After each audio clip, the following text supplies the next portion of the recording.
Nggak sama.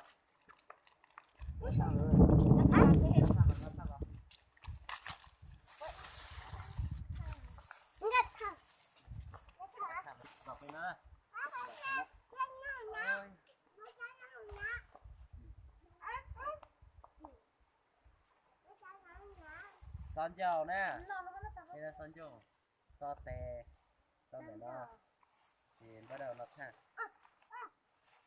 Ồ, mình tính lọt tàng à? Ý này nói lưu đó.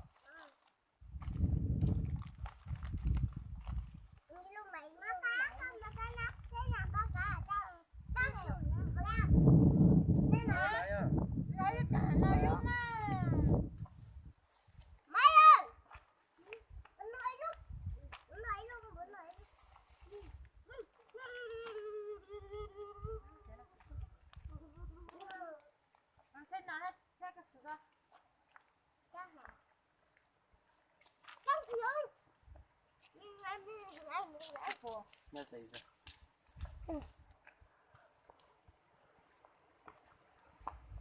Ấy bà buồn. Đi đây. Không sao. Nó thằng rồi nè. Nó thằng.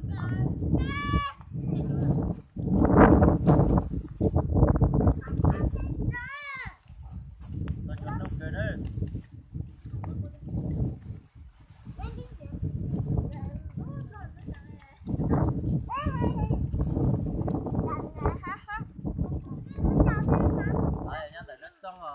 Trong chùa sát sập lời đấy, chùa mà tôi thật tài đấy.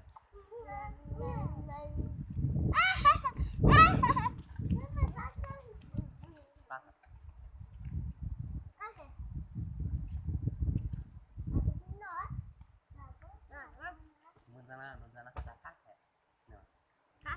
Nhắc cả hả? Đang thiệt. Không còn thế, nhắc cả. Có rồi.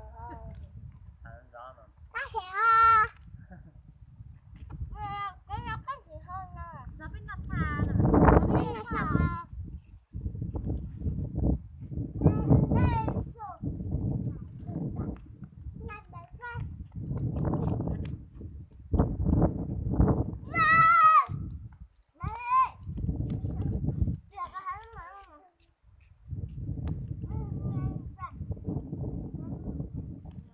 Hết bỏ hả?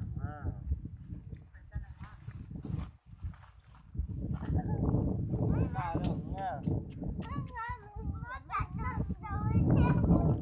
Bữa thằng mua này ăn tôi sẽ tao lên luôn à.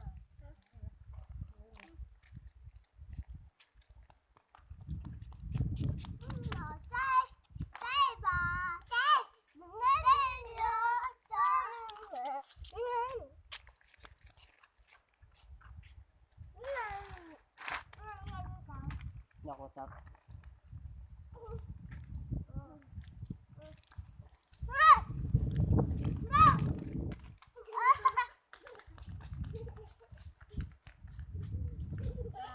Cầm nó con. Cầm thêm nó con tỏn rồi đấy cả. Lướt chụp vào xuống thì lướt. Không cười rồi. Nhọc vào. Thấy thì nữa nào. Nào thì nữa nào.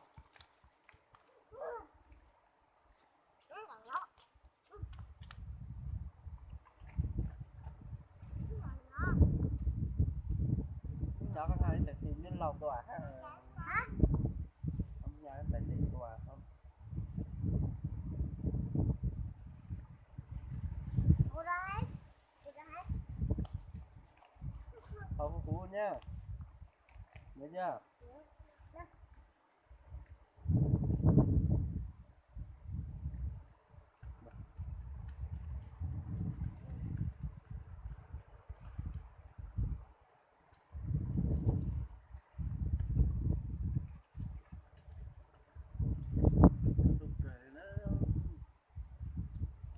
giặt thì chết rồi. Đi phạm đây. Đi phạm đây nhân ra. Bây giờ kỹ kìa nhân đây nè. Đi, tên chỗ nó xây 44 đi phạm á. À, như là bắt nó mua thì chiếc trên được quá à. Cái khăn nó lên. Cái này mình ngon.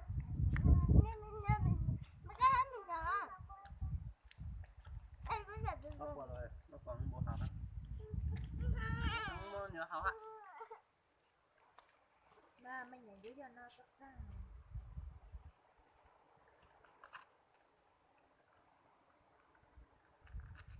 Tất cả các còn khác là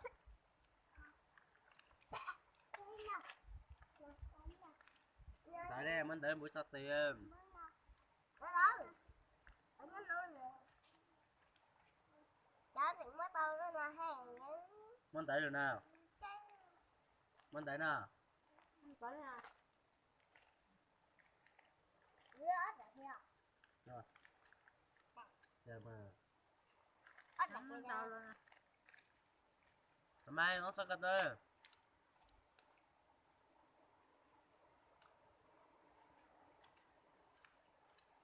Dạ, bây giờ tôi vào bật đó.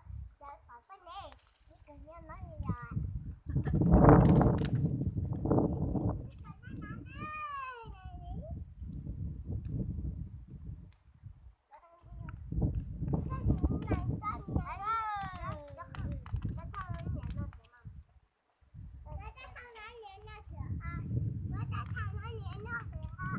là có mà hắn lại có sao đó là Nó là đó bên kia nào thì nó sao nữa để bên nó thao Đưa bên nó thằng rồi. Đưa bên nó thằng để rồi. bên nó thao lại Đưa bên nó thằng. để nhau lại hả nó khăn chứ không gì.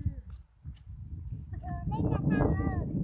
bên nó thao căng thế Bên nó thằng nó xỉa. Thật khăn sẵn lên. Đưa bên nó. nó có thể cái tem mỏ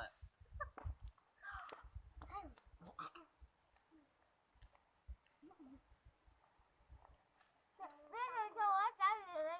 Như họ có tao. Học họa theo học hội. Nó không. Không có.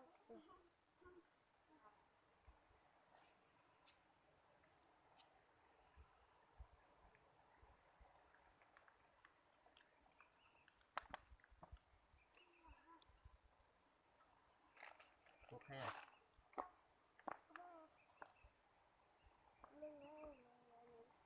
hậu phản được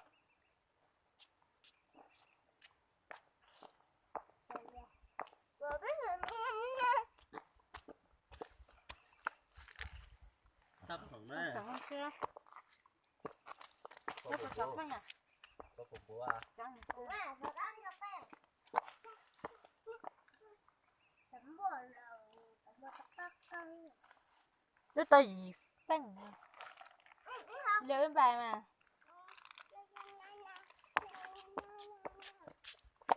Nó giống nó